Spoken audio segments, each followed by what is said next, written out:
Hello, everyone. A warm welcome for all of you for today's webinar session we have. And today we are very much overwhelmed and we are honorable to invite our speaker, Dr. C. Sheila Sasikumar. And on behalf of Organogenic, we are going to present a webinar on topic translational research from bench to bedside. Before going to our webinar session, I'm going to present a small introduction about our honorable speaker. We have been overwhelmed with our CV, but even though unfortunately, as we have very less time, I would like to mention very few of her achievements. She is a PhD, FSc, SC, Director Clinical Research at High Care Super Specialty Healthcare Hospital. She is an eminent clinical research specialist, having rich experiences spanning over 3 decades in the field of clinical biochemistry, molecular biology, and natural products bioactivity. She has been member in various leading institutions and won numerous awards in biosciences, which we can't even believe. So just to mention one of our prestigious awards, I would like to mention award Professor E.P. Odum Gold Medal 2007 for commendable research activity from Scientific Advisor to Prime Minister. She has over 50 publications in reputed national and international journals. We are very warm welcome, ma'am, Dr. Sheila Sasikumar, to take up the stage to present the webinar. Thank you. Thank you, Vaishnavi, for your warm introduction. Hi, everyone. Good evening to all. Welcome to the webinar session, A View on Translational Research from Bench to Bedside. At the onset, I wish to thank Golden Jubilee Biotechnology Park for Women and Organogenic Biotech for providing me an opportunity to share my views on the translational research from bench to bedside. I also wish to thank Dr. Sudhakaran Iyer, the GM, Biotech Park, and also the organizers, the Gaurav and Shamini. Thank you all.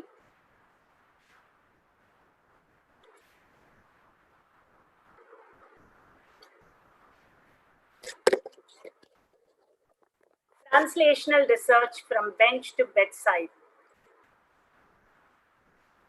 So I'm working in the clinical research department as a consultant in High Care Super Specialty Hospital and also in SS Healthcare.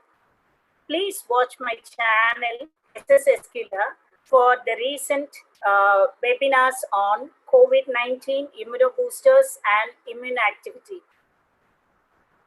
So this is my consultancy, and we are into the research trials, publication, workshops, patents, and all in one umbrella.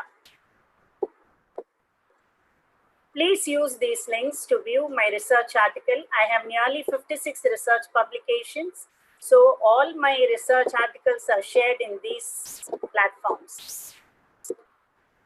So translation research. What are the topics I'm going to cover in this part is introduction to translational research, how translational research is acting as a bridge between the basic and the clinical research, translation spectrum, key step for success, preclinical and clinical trials, regulatory bodies, and IPR, protecting the IP rights. So to go about, I have been impressed with the urgency of doing. Knowing is not enough, we must apply. Being willing is not enough, we must do. Leonardo da Vinci. This impressed me a lot in translational research. So what is translational research? A translational research is a long journey starting from bench to bedside. The journey moves from the scientific lab ultimately to the hospital, giving benefits to the community and to our people who suffer from specific diseases. It can be either a drug or medical devices or a diagnosis, anything. So this picture I have shown here shows you many problems surrounding us. So we have many problems, existing problems. Right now we have the COVID-19 pandemic situations. So many pharma, many scientific organizations, scientific labs are proceeding with different vaccines, kits, drugs, etc. to find a solution for this pandemic problem. So now we are going to relate this. What is research? So you have number of problems in the environment. So the scientist has to select a problem. So the first part of your research is going to be a selection of a problem and finding a methodology of a research. So if I have selected a problem, I should have a standardized methodology and it should be clearly spelled out.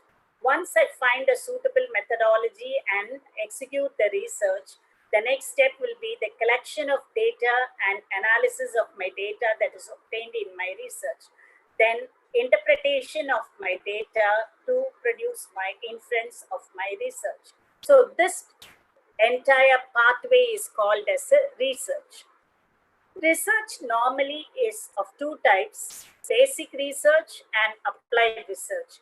Basic research, it is nothing but a desire to expand the knowledge, curiosity driven, intent to answer why, what, or how the questions, increasing understanding of basic fundamental principles, but does not have an immediate commercial objectives. It may not necessarily result in an invention or a solution to a practical problem, but it answers only the fundamental questions. But the basic research leads to new products, technologies, and processes. Applied research. So as the name suggests, it's applied. A new knowledge which is acquired has specific commercial part. So it has a commercial value. The objectives can be products, procedures. You have invented a new protocol or diagnostic kit or any type of services. So it answers, your applied research gives answers to the specific questions aimed at solving the practical problems. So here we are going to create new products, technologies, and processes. So leads to new fundamental questions. So these are the two types of research that happens in the community. Basic research is performed without thought of practical ends. It results in general knowledge and an understanding of nature and its law. This general knowledge provides the means of answering a large number of important practical problems, though it may not give complete specific answer to any one of them. So basic research, as I said, you can create a knowledge, you can do many practical solutions for it, but not necessarily it can give you the complete answer to any one of them. But whereas the function of the applied research is to provide such complete answers. So translation research happens to be a bridge between the basic and the clinical research. So what is translational research? So translation, it is translating the basic research into a form of research that becomes beneficial to the community.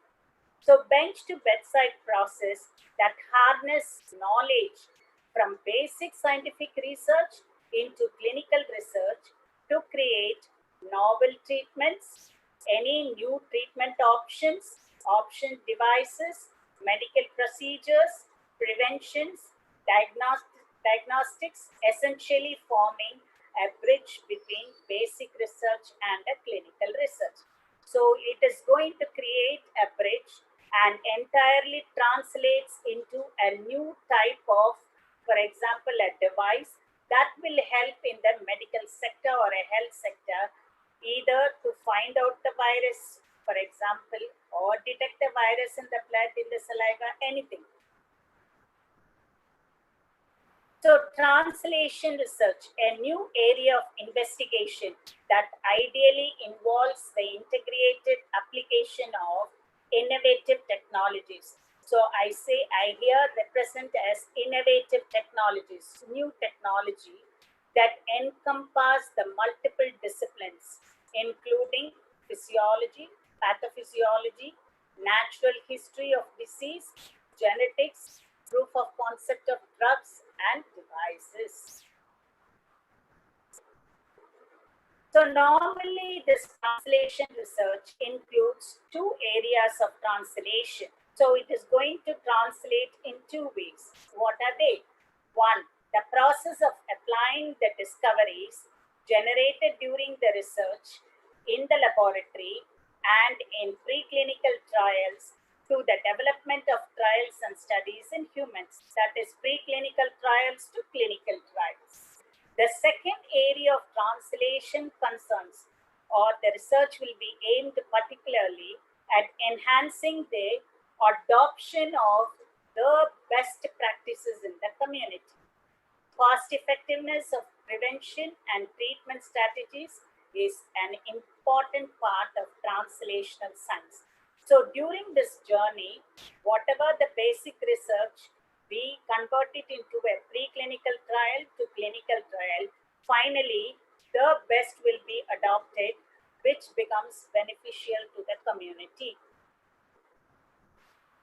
So now we know what is translational research, how long it has to travel. So when a new drug enters into the market, it takes more than 6 years to 8 years or even 12 years. So what is the path that it is going to travel across? So this entire pathway is called as the translational spectrum. So this translational spectrum involves many phases: T0, T1, T2, T3, T4. T0 is introduced recently. So these phases, if you see the picture, you can see the different phases. The definition for the translation spectrum given by FDA is translation from the basic science to human studies form the critical path or valley of death. Valley of death is defined by pharmaceutical industries. This valley of death encompasses the T0, T1 and T2 phases. So to cross these two phases, you have to face many hurdles. So this valley of death is very important in the translation spectrum. So we can see individually each phases. Now regarding the T0 phase. T0 phase is now introduced by US Food and Drug Administration. It is nothing but a micro-dosing study involving 10 to 15 number of subjects, that's all.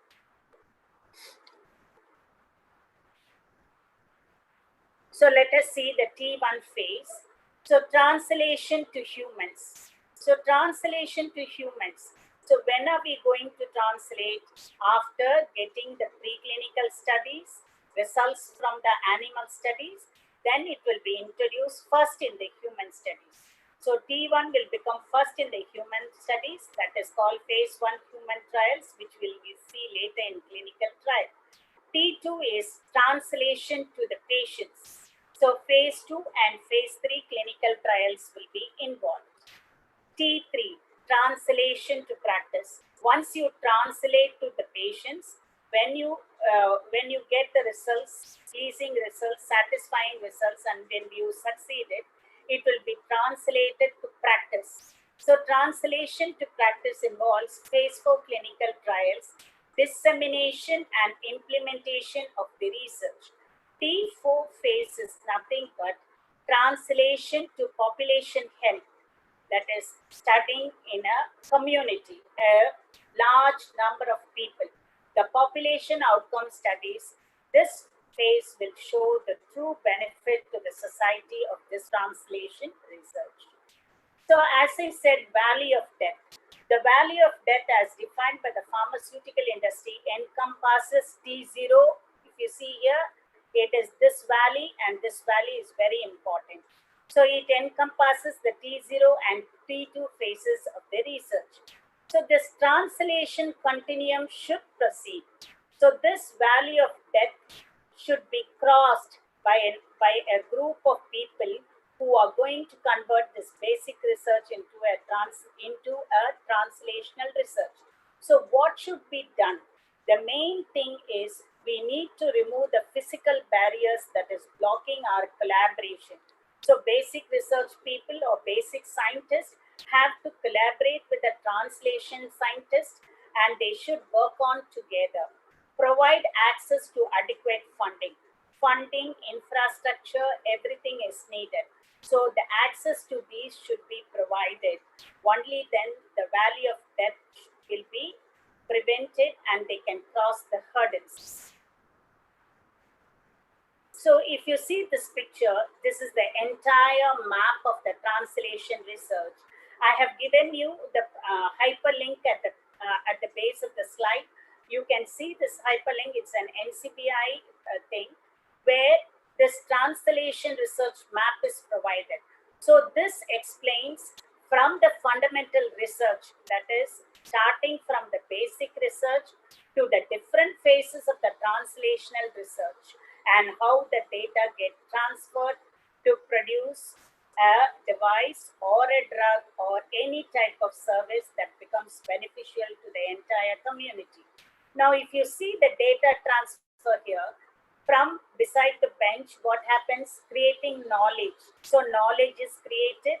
The basic scientists, they find out a problem, they start working on it, they find a suitable methodology, they execute the research, the analysis of the research, the data collected will be interpreted. So the creating of knowledge, testing the knowledge, interpreting the knowledge. Then finally what happens? Whatever the knowledge they have found out will be implemented if it is following standard procedures and protocols. And this knowledge impact. So this becomes a data transfer. So during this travel, what are the gaps that can be found? So normally, if you see between T0 and T1 phase, there is a gap between the fundamental research and developing a medical product. Sometimes all the basic research cannot be taken into the clinical trials. Sometimes the problem may not be the same that exists in the medical community. So right now the problem is going to be COVID-19. So we should work on a research that is essentially needed for the beneficial to the people in preventing the COVID-19 or coronavirus. So there can be a gap between the fundamental research and developing a medical product. Between T1 and T2, there can be a gap between developing a medical product and making it clinical. Okay. So between T2 and T3, there is a gap between making a medical product clinically ready and its routine application in clinical practice. Sometimes what happens, that clinically it is ready, but to practice it, it may take time. So there becomes a gap. There is a time lag in implementing it as a clinical practice. So the gap between T3 and T4 is the gap between the routine application in clinical practice and its population-based effects. So once it comes into clinical practice, how many people or the community, they get benefited. So you have to get the data. If it is not available to the entire community, then there is no use of this translation research. So between T4 and T5, there is a gap between the population-based effect and policies derived from it. It may take time because the regulation, you have to come across many regulatory bodies, etc. So this map entirely represents the hurdles, the gaps, and the data transfers across the phases. So finally, what we should understand is there is no I. The pronoun I has to be removed. It is only we. If you want to go fast, go alone. If you want to go far, go together. So this is very, very important in case of translational research. A multidisciplinary approach and a teamwork is highly essential to strengthen the research and to develop it into a beneficial product. So what are the characteristics of a translational scientist? So what is needed? One, boundary crosser. So you should break down the disciplinary silos and collaborate with others. So I said you should not take the pronoun as I. Whatever I am doing is correct. No, you have to discuss with the multidisciplinary team. So your team will have a physics, a chemistry, a biotech person, a genetic person, a physiology. So a multidisciplinary team should be created. So you have to create that and profession to collectively advance the development of the medical intervention. So whatever the ideas have to be discussed and then it has to be proceeded. Then you should be a good team player. Team player is very, very important. So valuing the contribution of all the players. Each one will contribute in a multidisciplinary team. Each one will contribute a part of the invention. So you should play well, respect everybody's creation and bring it together as a combined form. Rigorous researcher conducts research of highest levels, transparencies, possess strong statistical analysis. Statistical analysis is very, very important in order to create it into a better product. So reproducibility has to be done. Maximize the reproducibility. Process innovator seeks to better understand the scientific and operation principles. Domain expert. So you cannot be a domain expert in all the areas. In your area, you can be a domain expert and you can discuss your innovations with the other disciplinary team and get a better understanding to go through the journey. A very good communicator, a skilled communicator, communicates with understanding with all stakeholders in the translational process across diverse social, cultural, economic, and scientific backgrounds. So, whenever time permits, you have to share your innovation with the different bodies and with the investors, with the sponsors to take the translation process across. Then you should be a good system thinker. So these are the characteristics of a translation scientist. So translation, we said it is a process. You are going across the scientific lab into preclinical trials, clinical trials, and ultimately into the community. So during this process, two things has to be remembered. One is GLP, good laboratory practice. A set of principles. What is GLP? It is a set of principles that provide framework within which the lab studies are planned. So you should have a GLP lab that is going to plan, perform, monitor, record, and report, and all your details should be archived. Another thing it have to be taken into mind is GMP, good manufacture practice. It is a system. Products are produced according to the quality standard to minimize the risk involved in any pharmaceutical production. So GMP facility is very important to create a quality. So now we'll see what are the key steps for the success in the translation research. The first key success is identify a unique area based on your available expertise and your interest. So identification of unique area is the first key point of success. Number two is you have to establish a collaboration with the experienced researchers in the field. So you should share the knowledge and your invention with them. Identify a unique area on the available expertise. I think it's repeated. Laboratory experience is essential.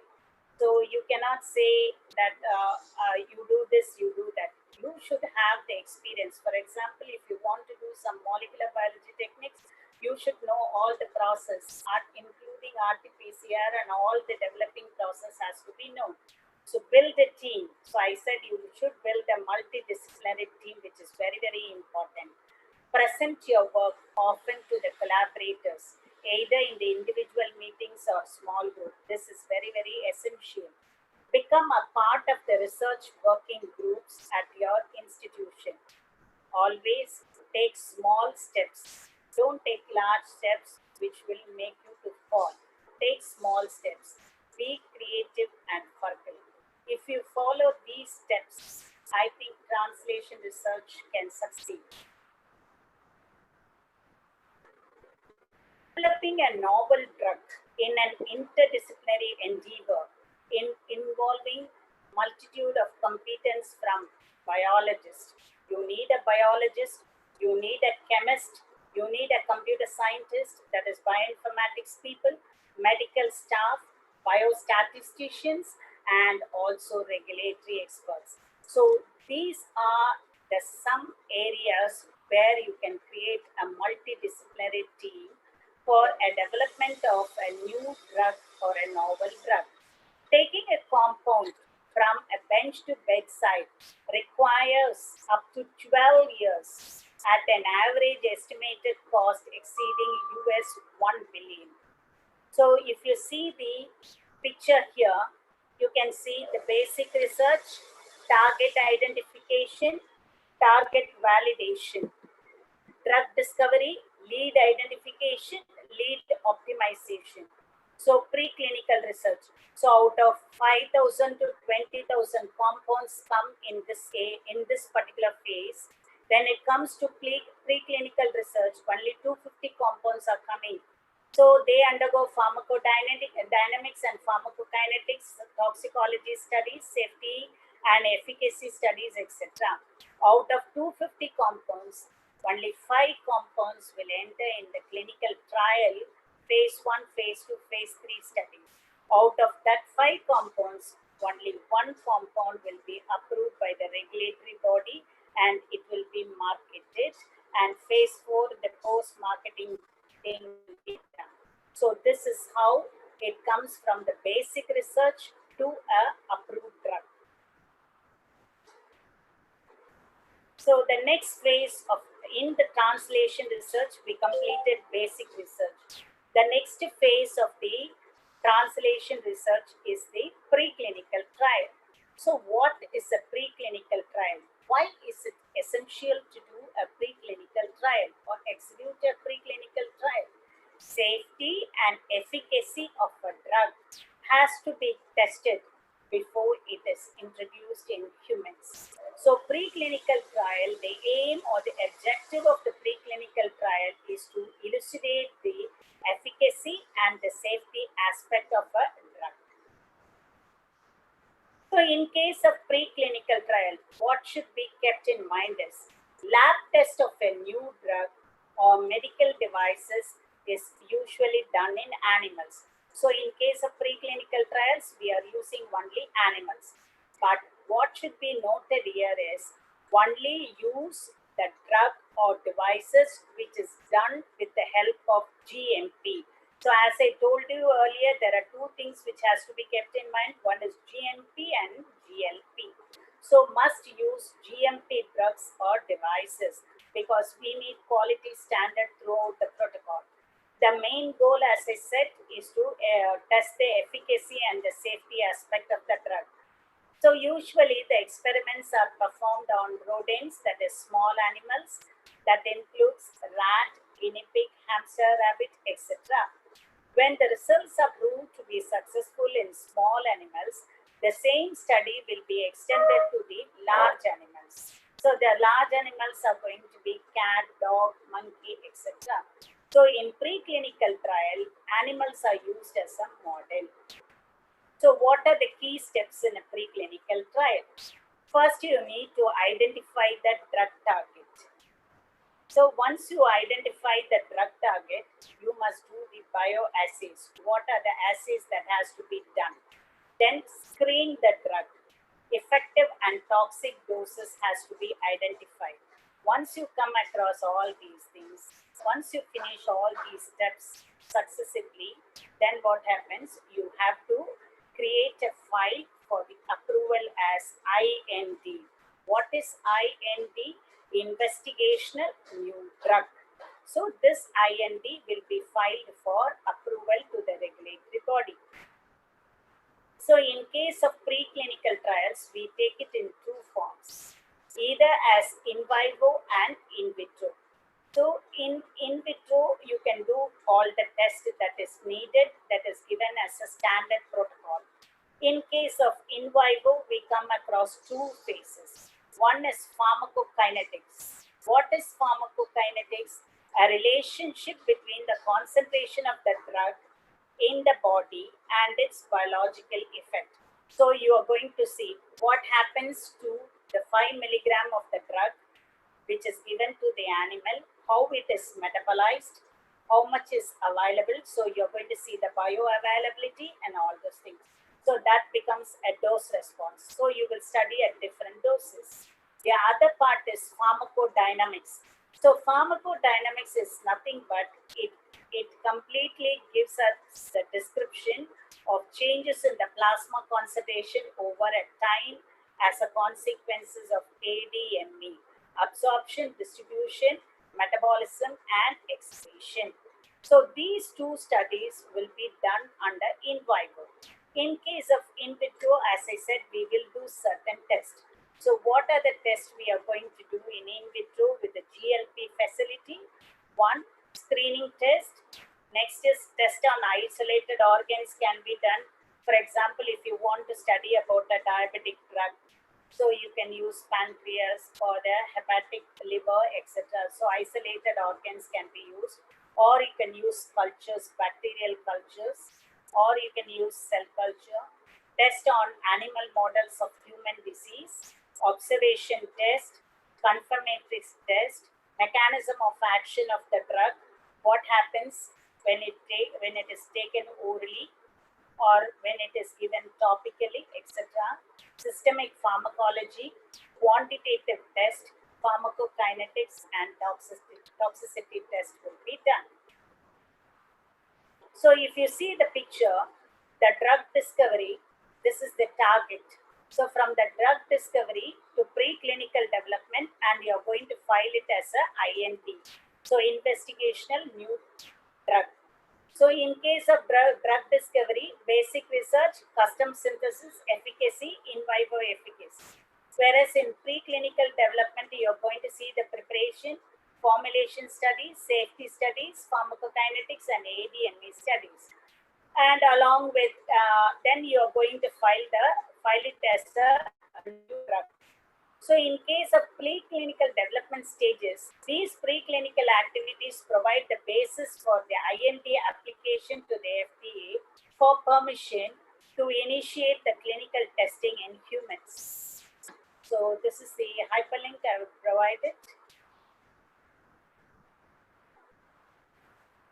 So once preclinical, the next aspect, once the preclinical trial is successfully completed and IND is sent for filing for approval, what happens is next is to initiate the clinical trial. So after researchers test the new treatment or procedures in the lab and in the animals, which includes small animals and the large animals, the most promising treatments, as I told you, not all the things will be brought into the clinical trial. The most promising treatments are then moved into the next phase of the translation research called the clinical trial. As new treatment moves through a series of steps called phases, more information is gained about the treatment, its risk, and its efficacy. So the next phase of the translation research is clinical trial. A systematic investigation in human subjects to evaluate the safety and efficacy of a new drug. Translate the research or translate the results obtained from the basic research into better ways to prevent or use it as a diagnosis or use it as a treatment for a particular disease. So what is a clinical trial? It is nothing but again a clinical research, a study that is conducted using patient volunteers to find the safe and effective treatment for a variety of health conditions that are critical to the advancement of medicine and improving the patient health. So here you can see how the clinical trials play an important role. So when a new drug comes, so it is tested in the volunteer patients. So you need a efficient and skilled healthcare team. So these clinical trials help to improve the healthcare, and they play an important role in improving the healthcare by helping us to develop new drugs, new clinical procedures, new diagnostic tools. Also, for many new questions for research, which ultimately leads to new discoveries and better understanding of a disease, of a particular disease.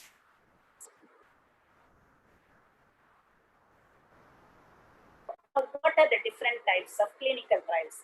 Now we know what is a clinical trial. We are going to study in the humans. So what are the different types of clinical trials that can be executed? It can be simple randomization, where the subjects, we call subjects, persons or the people or the individuals who are participating in the clinical trials, we call them as subjects. So here the subjects have equal chance of assigning into one of the two or more groups. For example, in my clinical research, I have two groups. One is a test, another one is control. So I will use simple randomization. For example, tossing a coin.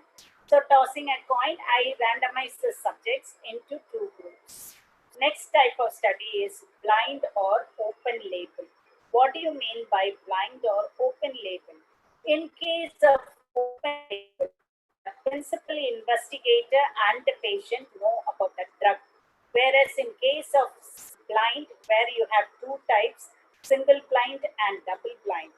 In single blind, the patient will not know the type of the treatment that is being given to him. In case of double blind, both doctor and the patient will not know about the details of the drug.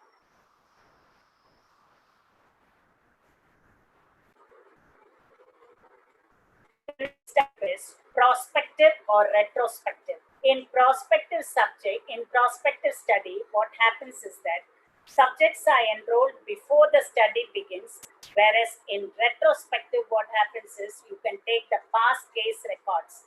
So, for example, how many of them have come across the diabetic foot ulcer? What type of treatment is given?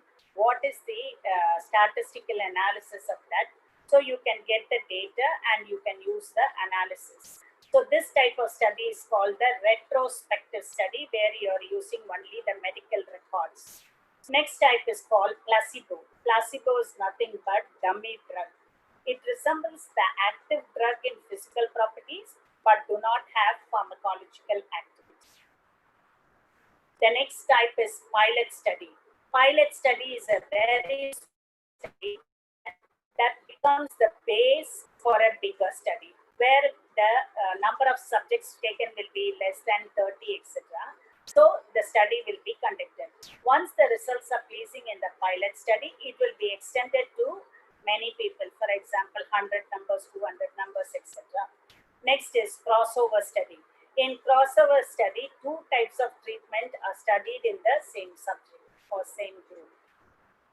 So these are the different types of clinical trials that can be executed from the basic research while translating into a clinical trial. So now let us see what are the phases of clinical trial. So as I said, you have preclinical trial, that is you are doing it in the laboratory with the animals. So in case of that, you get the IND after doing so many tests, and you would have come across a suitable dosing study, and you will have a knowledge about the safety, you will have a knowledge about the toxicity, everything comes here. Then what happens is that it moves into the phase 1 of the clinical trial. In phase 1 of the clinical trial, you are going to evaluate the safety, gather the information about how a drug interacts with the human body. Then phase 2, safety and dosing. Phase 3, safety and efficacy. And phase 4 is post-marketing, and how it has been taken into a community. So once phase 3 is over, you go for the FDA approval. So phase 1 trials. Phase 1 trials are conducted in a small group of healthy people, usually 20 to 50 numbers, that the first time to evaluate its safety, to determine its dosage. Phase 2 trials are nothing but extended to patients. So a group of 100 to 300 numbers in order to evaluate its efficacy and safety. So here you're going to see the effectiveness of that particular drug in a disease. Phase 3 trials. Large group of patients are involved, 1,000 to 3,000 number, where we are going to study the effectiveness, monitor any side effects. So adverse side effects will be monitored, compare it to the commonly used standard treatment protocol or standard drug, and it is used, how it is used safely. In case of phase 4 trials, after phase 1, phase 2, phase 3, you go for the approval. And once the approval is done, you go for the phase 4 trial. That is nothing but post-marketing studies, drug risk, benefits, and the optimal usage. So these are the different phases of a clinical trial. Now, what are the regulatory bodies that we should come across when we are translating all these things? First one is FDA, that is nothing but Food and Drug Administration of US. In India, we have DCGI, Drugs Controller General of India, CDSCO, Central Drug Standard Control Organization, which comes under DCGI, and we should follow the guidelines of ICH GCP. ICH is nothing but International Conference on Harmonization. CDSCO is controlled by DCGI, which lay down regulations, rules and regulations to conduct the clinical trials in India. So all clinical trials are conducted in India should be as per ICH GCP guidelines and follow recently amended Schedule Y of Drug and Cosmetic Act. So this is very, very essential if your product has to come to the market. So the clinical trial protocol comes across Drug and Cosmetic Act Schedule Y, which is a complete requirement and guidelines for permission to import or manufacture of new drugs for sale or to undertake clinical trials. It exclusively describes the details of application process for conducting clinical trials. So it also describes the responsibility of the sponsor, responsibility of the investigator, and the role of the Independent Ethics Committee for providing the approval for such studies. ICH Guidelines E6 is nothing but GCP Integrated Addendum to ICH E6 Clinical Trial Protocol and Protocol Amendment. Next is ICMR National Ethical Guidelines for Biomedical and Health Research involving human participants. Here, completely ethical consideration. So all studies have to be approved by the Institutional Review Board as well as the Ethical Committee. Only then it will be extended into, only then the study can be extended into the patients. So the clinical trial protocol, see, the clinical trial protocol will have the following components. It should have an introduction, there should be an abstract, the objectives has to be clearly spelled out according to the study, the background, the rationale for conducting such study, eligibility criteria, which includes inclusion and exclusion criteria, what are the subjects that can be included for that particular study, what are the subjects that needs to be excluded. Then you have study design methods. So you will have standard methodology for drug as well as for device or for diagnosis, criteria for evaluation, study treatment, clinical assessment, clinical laboratory measurement. So all the laboratories should be certified under NABH. So there is certain assessment for all these things. Then evaluation by visit, how many visits? So from day 0, how many visits has to be performed? Adverse effect. So you have to report the adverse effect and serious adverse effect. Then documentation, which is very, very essential. discontinuation and replacement of subjects, protocol violations, if any, has to be noted.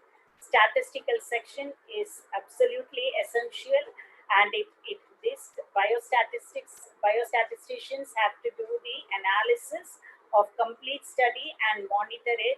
Administrative is nothing but ethical guidelines are followed.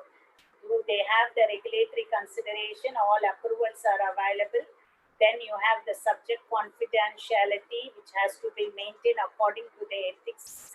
Then references, publication. So this is a simple, complete overview of a clinical trial protocol. It depends on the study. So a clinical trial in a nutshell is represented as a picture. Once I get approval from the protocol or from all the regulatory bodies, from the institutional review board, from the ethical board, etc., then what happens is selection of investigator. The principal investigator will be selected according to the nature of the protocol. So if it is a diabetes or if it is a diabetic foot ulcer, who you are going to select? So the expertise person will be selected as the principal investigator. Then you go for the approval process in that particular hospital. Then what happens once you get the approval, the recruitment of the patient will be done. Recruitment of patient, once done, the study will be commenced. Then the data, every visit of the patient will be entered in a diary and all the case histories will be recorded. Then finally, the data which you have entered will be analyzed according to the statistical rating. Then it will be presented and publication of the report will be done. Once the publication of the report is performed, the data will be filed and the registration will be obtained. So this is a complete picture of a clinical trial procedure or a process. So success of a clinical trial again depends on a team. So where there is no individual person involved here, you require a team. So the sponsor, the principal investigator, the collaborators, the pharmacist, nursing people, regulatory board, data management, that is including the statisticians, will give a successful or will finally evolve into a successful clinical trial. So again, it is a multidisciplinary approach. So here I have shown you a picture in case of drug research and development process. Once you identify an active compound, either from a herbal or synthetic or whatever it is, so the basic research takes as much as 2 to 3 years to show it is an active compound. Then this active compound goes for the non-clinical studies, which again takes 3 to 5 years. Then to clinical studies, 3 to 7 years. Then new drug application and review, approximately 1 year. Then approval and launch. So as I told you earlier, it may take about 12 years to develop a product or a new drug. So here I have shown you a clipping. You can go to the NIH clinical trial site. So where you can see, I have taken specifically, shown here specifically for COVID-19. You can come across the clinical trial which is done for various diseases. All the clinical trials have been registered at this particular site. So you can come across here, this is the particular site from CDC and from NIH. When you go, you can see now you can see the COVID clinical trial done for vitamin D, vitamin C, hydroxychloroquine, and hyperbaric oxygen therapy. There are so many clinical trials performed in different parts of the globe, which will be registered here. So we'll have an idea about a clinical trial. So what are the common hurdles that we face? Normally, what we face is, sometimes what happens, the basic research which you have struggled and performed for 2 to 3 years or 3 to 4 years may not be clinically relevant. So it cannot be taken into a translation, or it cannot be translated into an active product into a society or into a medical treatment into a society. Sometimes there will be shortage of translational investigators to investigate. Then inadequate collaborative approach. As I said, we need a collaboration with different area of science. So So multidisciplinary team should be there. Poorly integrated activity from academia to private sector and industry. Normally we face this. Inadequate financial support, which is absolutely the scientists face this problem. Regulatory impediments to translation. Inflexible clinical trial designs. So I have just picked out the common hurdles based on my experience. There can be more than this also. So how to overcome this? Few points that can be taken into consideration to overcome this. Basic science is a foundation of medical advancement. So investigators with deep understanding of fundamental biology and mechanism of disease are essential to translate the discoveries into new and improved health intervention, diagnosis and treatment. Additional training, resources and support would enable the basic scientists to move the discovery forward effectively and efficiently. Research community should expand, this is important, should expand the translational research training communities for basic researchers and training, so that basic scientists will also learn, and they also have an idea of what the medical field requires to facilitate their access to funding, equipment, infrastructure, and other sources needed for translation. So, financial support is absolutely essential.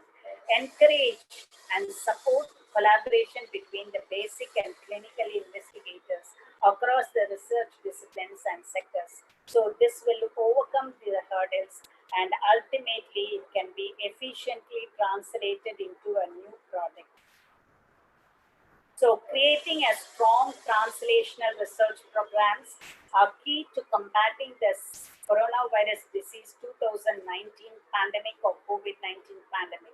By facilitating research that spans from bench to bedside, translational research uses cutting-edge laboratory techniques to study the patient sample, immediately pivots laboratory discoveries into new therapies for the patients across the medical spectrum.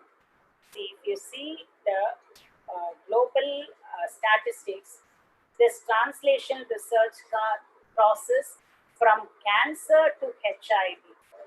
Translation research has been critical to reaching our ultimate goal to design new diagnostic tests, the mechanism of the drug or diseases, establishing and improving the advanced therapies. So you should create a strong translational research programs.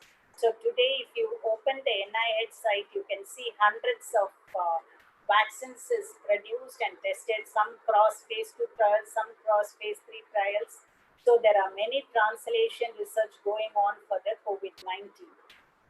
So the success of translation from the basic research to bedside depends on adoption of multidisciplinary team science, inter-organization collaborative model that synchronizes efforts and action of all funding agencies, academia, non-profit foundations, philanthropy, pharmaceutical and biotechnology industries, the public and the policy makers, with full support and backing of organization leadership and funding agencies. So that will lead to success from the basic research ultimately into the human clinical research, which becomes beneficial to the patients. So the last part of our translation research is importance of protecting the intellectual property. This is very important. So why to protect our IP? So universities and academics commonly make use of grants. So we get different types of grants from the government to pursue our research, from secondary or tertiary sources to fund the research project. Such funding, however, is generally insufficient to develop a clinical product. So what is the solution for that? Combine an academic research with the elements of corporate business model for pharmaceutical product development. This means IP rights should be established.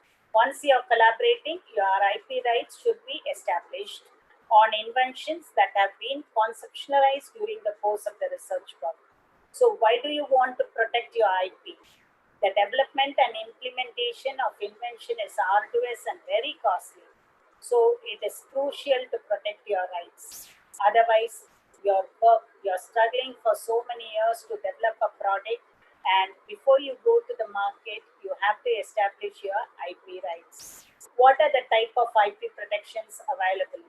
It can be trademarks, copyright, or patent. So trademarks, I have given you all the things. What is a trademark? What is a copyright? What is a patent? And the time limit is also provided here. IP rights provide the owners the right to exclude others from commercializing their creation, thereby giving them the monopoly over the market for a fixed period of time. So to create a monopoly, you need this IP rights. For protecting IP rights in academic setting. File a provisional patent application before publishing or presenting the result in the public. Scientists must take precautions in order to avoid the loss of patentability. Simple practices can be adopted to guarantee the novelty protection. Submission of abstracts and manuscript before patenting the content is possible. Also, it is advisable that a patent attorney draft and file your patent application because it is a legal document to ensure the maximum protection to your legal rights. Protecting your company or your name or logo via trademark helps you to deal with preventing unrelated business or organization of using your trade name. Do prior patent research during the initial stages of starting your research work. So this will help you in following ways: preventing waste of time on duplication of products, find the relevant information not found anywhere else, see what the competition is doing, and modify your invention according to the current requirement. So we should understand the most famous patent innovation known to human mankind is electric bulb. So we know it is Thomas Alva Edison in the year 1878. But however, an English inventor called Joseph Swan had received a patent for similar product in England at the same time. So there is a long patent battle for electric bulb. So researchers should realize the main reason for securing IP rights is to increase the chance that the invention is developed into a product, especially in pharmaceutical business. Decision on whether or not to develop a certain product heavily depend only on the existence of strong IP position. So we understand the path to eventual clinical application may not be a solo adventure. So it is a team. So we provide expert advice on IP protection, easier methods to adopt, and simple practices that allow free scientific exchange while providing proper background for potential business exploitation. Protect your invention in the right way. Please contact us for clinical trial, patent, trademark services, etc. So thank you for your patience listening my complete webinar. And in this corona pandemic situation, I would like to tell you, let us boost our immune system to protect us. So take good food rich in micronutrients, which will enable, or the immune boosters, which will enable us to boost the immune system. Thank you very much.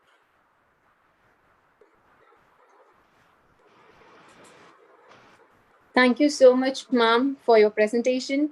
That was very thought-provoking and very well presented webinar we have ever seen. Thanks a lot. And we have come to a questionnaire session. If participant, if you like to ask any question to ma'am, please, post the questions on the chat box that you have, a common chat box, so that ma'am will be honoring your questions. And before that, I would like to ask you one question, ma'am, like just in normal general question, like why haven't India came up with any of the corona vaccine yet? That are available to a common people. We are developing vaccines. We are developing. The Serum Institute of India is developing the vaccine along with Oxford. Covaxin has come in picture from Bharat Biotech. Another vaccine has come. See, as I said, you cannot imagine within a day to come. It takes, you need to find out, you need to elucidate many safety aspects and the efficacy of vaccine before it is taken into the human beings. So time, maybe the time span, it takes time. As I said, go across the NIH site for clinical trials. You can see so many vaccines that has been in the picture. And Russia has said that they have developed into ultimately a product vaccine. So we have to come across that. So there is, India is doing very best of that. But only thing is, as I told you, it has to come across phase 1, phase 2, phase 3, and all these things. It takes time. Thanks a lot, ma'am. I guess we have come to an end of the webinar session. Thanks a lot. I would like to thank you for very informative webinar, Dr. C. Sheila Sasikumar. And I would like to thank Dr. D. Sudhakaran, GM of Golden Jubilee Biotech Park for Women Society, and Dr. Shamni for conducting this webinar and being supportive for us in behalf of Organogenic, and Dr. Ganesh Kumar Mani, who have been supporting for each and every session of us on behalf of Organogenic. Thanks a lot. And not the least, but you are the best participants. Thanks a lot for supporting us, and please do subscribe our YouTube channel. And this video presentation of Dr. Sheila Sasikumar ma'am will be there in a recorded version in YouTube, in our channel, YouTube channel. Thanks a lot for everyone for being there in the webinar session. Thanks a lot.